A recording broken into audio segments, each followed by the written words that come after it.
بسم اللہ الرحمن الرحیم۔ حضرات السلام علیکم۔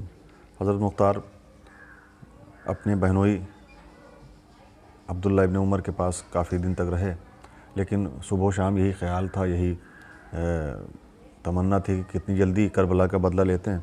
لہٰذا آپ پلٹ کر کوفہ آئے۔ کوفہ پہنچتے ہی حاسدوں نے چغلی کی اور آپ پھر گرفتار ہو گئے، قید کر دیے گئے۔ اس بار 2 مہینے تک آپ قید میں رہے اور اس بار بھی عبداللہ ابن عمر کی کوششوں سے آپ رہا ہوئے۔ پہلی مرتبہ جس نے خط وغیرہ لے جانے کا کام کیا تھا وہ عمیر ابن عامر حمدانی معلم کوفہ، اور دوسری مرتبہ یہ کام زائدہ ابن قدامہ کے ذریعے ہوا۔ الغرض آپ آزاد ہو کر سیدھے مکہ کی طرف روانہ ہوئے۔ مکہ کی طرف روانہ ہونے کی وجہ یہ بھی تھی کہ آپ نے دیکھا کہ کوفے میں ساتھ دینے والے نہیں نظر آ رہے ہیں، اور زیادہ تر جن سے امید ہے کہ وہ ساتھ دے سکتے ہیں وہ زیادہ تر قید میں تھے، ابھی تک آزاد نہیں ہو پائے تھے۔ لہٰذا آپ مکہ پہنچے، اور مکہ پہنچنے کے بعد آپ نے عبداللہ ابن زبیر سے ملاقات کی۔ عبداللہ ابن زبیر سے ملاقات کرنے کے پیچھے مقصد یہ تھا کہ جو مقصد ان کا ہے وہ اتنا بڑا ہے کہ وہ اکیلے نہیں انجام دیا جا سکتا، لہٰذا کچھ لوگ تو ساتھ میں ہونا چاہیے۔ تو انہوں نے اس کا ایک راہ حل نکالی کہ چونکہ بظاہر عبداللہ ابن زبیر بھی یہی نعرہ بلند کر رہے تھے کہ ہم کربلا کا بدلہ لیں گے، اور حالانکہ ایسا کچھ تھا نہیں، لیکن حکومت حاصل کرنے کے لیے اسی طرح کی باتیں ہو رہی تھیں۔ تو انہوں نے جا کے ملاقات کی اور کہا کہ بظاہر تمہارا بھی مقصد یہی ہے اور ہمارا بھی مقصد یہی ہے کہ کربلا کا بدلہ لیا جائے، لہٰذا میں تمہاری بیعت کی لے رہا ہوں، اور ساتھ میں تمہاری حکومت کی بنیادوں کو مستحکم کروں گا، اور میرا صرف مقصد ہے کہ میں کربلا کا بدلہ لینا چاہتا ہوں۔ لیکن اس وقت کچھ ایسا ہوا عبداللہ ابن زبیر کے پاس کہ بیعت اس وقت نہیں ہو سکی، اور کچھ ایسی باتیں ہوئی کہ جناب مختار غصے میں وہاں سے نکل آئے، اور وہاں سے نکلنے کے بعد آپ سیدھے طائف گئے۔ طائف میں چونکہ ان کے اعزاء اور اقارب رہتے تھے، لہٰذا آپ طائف پہنچ گئے اور 1 سال تک وہیں رہے۔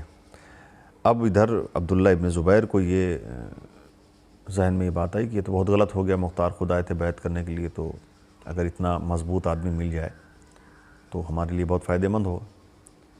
اب عبداللہ ابن زبیر کو تلاش ہوئی کہ مختار کو تلاشا جائے اور بیعت ہو جائے تو بہتر ہے۔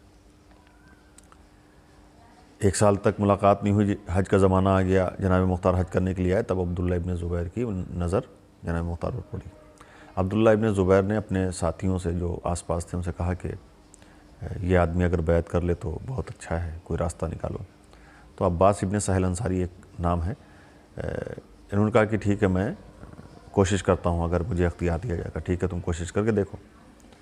یہ جناب مختار سے ملے عباس ابن سہل انصاری، اور ملنے کے بعد کہا کہ وہ عبداللہ ابن زبیر تمہیں بہت یاد کر رہے ہیں اور بہت تمہاری عزت کرتے ہیں اور تمہارا ساتھ چاہتے ہیں، اس طرح کی تمام باتیں کی۔ تو جناب مختار نے کہا کہ میں تو پہلے ہی گیا تھا بیعت کرنے کے لیے، لیکن انہوں نے انکار کر دیا۔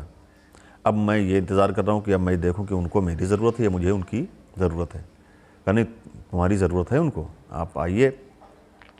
خیر رات میں یہ لوگ پہنچے عبداللہ ابن زبیر کے پاس، وہاں بات ہوئی، اور جناب مختار نے کہا کہ میں کتاب خدا اور سنت کے حوالے سے عبداللہ ابن زبیر نے کہا کہ کتاب خدا اور سنت کے حوالے سے تم سے بیعت لینا چاہتا ہوں۔